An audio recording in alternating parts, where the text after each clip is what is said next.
Hai, welcome to Summer Treasure Journal bareng gue Nana. Nah, kalau di video-video sebelumnya gue banyak bahas tentang journaling, kemudian ada sedikit review tentang stationery juga. Kali ini gue bakal bahas topik yang berbeda, yaitu tentang snail mail alias pen polling aka surat menyurat. Nah, kalau misalkan teman-teman tertarik nih mau coba yang namanya snail mail ini, tapi masih bingung apa sih yang mesti dipersiapin dan langkahnya seperti apa, make sure untuk nonton videonya sampai habis ya. Don't forget to subscribe dan nyalain juga notification-nya supaya kamu gak ketinggalan video-video baru dari channel ini. So without further ado, let's talk about it.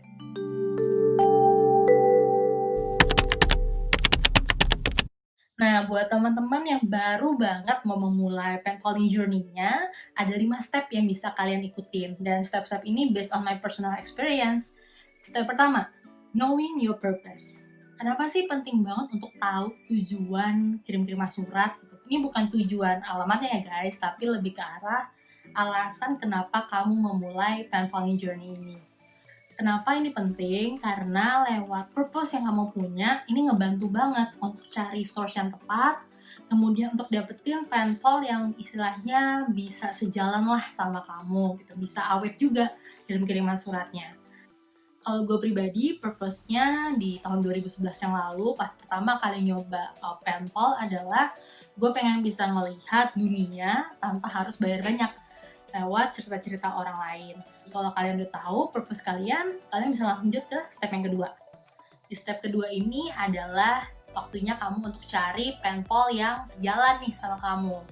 Source-nya ada banyak banget loh teman-teman. Mungkin beberapa yang bisa aku rekomendasiin adalah yang pertama, ada social media. Bisa Instagram, bisa Facebook, bisa juga TikTok I guess. Source ini bisa bantu kalian dapetin pen pal yang sesuai nih sama pencarian kalian. Caranya gimana? Simply find di hashtag gitu, cari aja pen pals wanted. Nanti pasti bakal banyak banget informasi-informasi atau pilihan siapa aja yang lagi terbuka untuk kirim-kiriman surat. Seringnya sih kalau di Instagram ya bakal ada deskripsi singkatnya gitu, kenapa ikut pen pal, kenapa kemudian backgroundnya tuh seperti apa, usianya berapa, itu biasanya ada informasinya di situ. Jadi kalian bisa ulik lebih lanjut.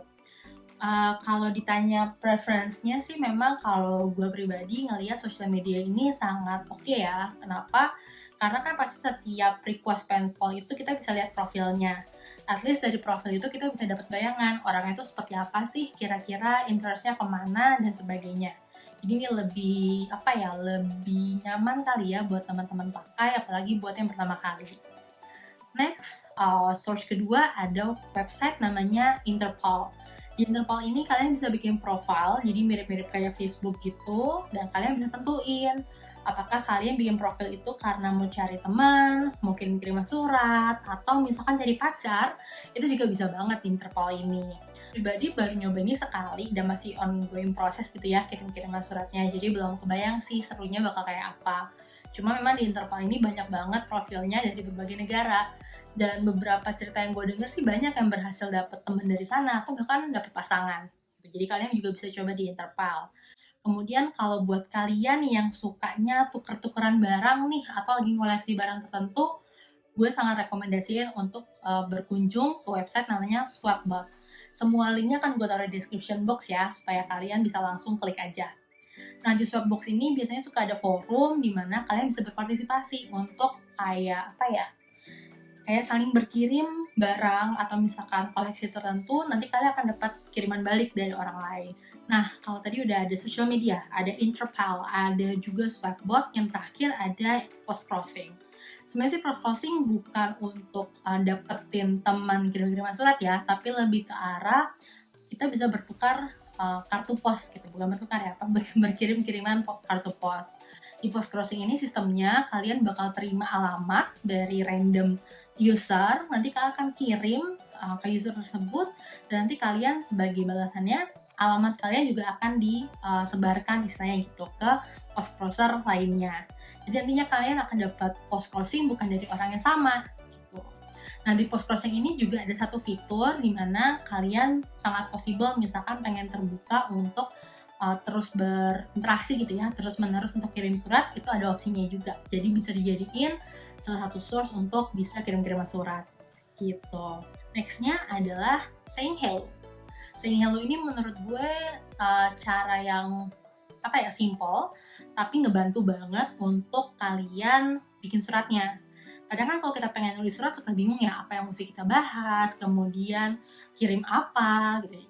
Lewat saying hello, itu mempermudah kalian banget untuk tahu kira-kira mereka sukanya apa sih. Tuh.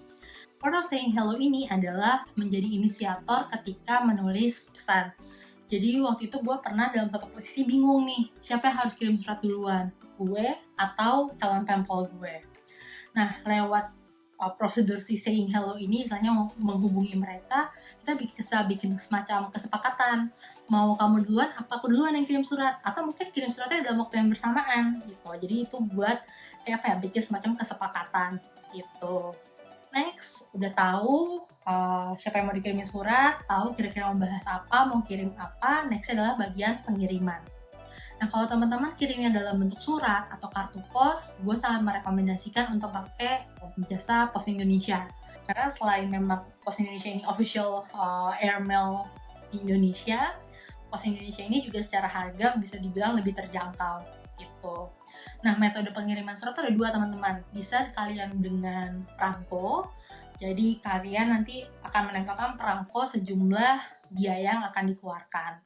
Nah, biaya ini ngitungnya gimana? Itu udah ada hitungannya sendiri di kantor pos. Biasanya berdasarkan tujuan dan juga ukuran atau berat suratnya. Jadi kalian bisa tanya dulu ke petugas posnya kira-kira beratnya berapa, nanti bisa langsung beli perangko di sana. Gitu. Metode kedua, masih di kantor pos juga, adalah dengan pos tercatat. Jadi lebih kayak kayak JNE gitu, atau kayak Tiki atau Si Cepat, dimana kalian bakal dapat nomor resi. Nomor resi ini bisa kalian gunakan untuk tracking, kira-kira suratnya udah sampai mana ya. Untuk kirim-kiriman hanya sebatas surat atau kartu pos, gue nggak rekomend sih pakai pos tercatat. Kenapa? Harganya jauh lebih mahal. Tapi kalau misalkan kalian ada barang yang dirasa cukup berharga dan pengen make sure barang ini sampai, baru deh kalian pakai pos tercatat ini. Step terakhir yang I think juga penting adalah keep each other updated. Jadi teman-teman bisa tanya ke penpol kalian atau bisa minta ke mereka, please let me know kalau suratnya sudah sampai. Dan lewat keep updated ini juga kalian bisa tanya kalau misalkan ada perubahan alamat atau ada informasi tambahan yang mesti diperhatiin saat kirim-kiriman surat. Well, I guess that's all. Semoga bermanfaat ya buat teman-teman semua.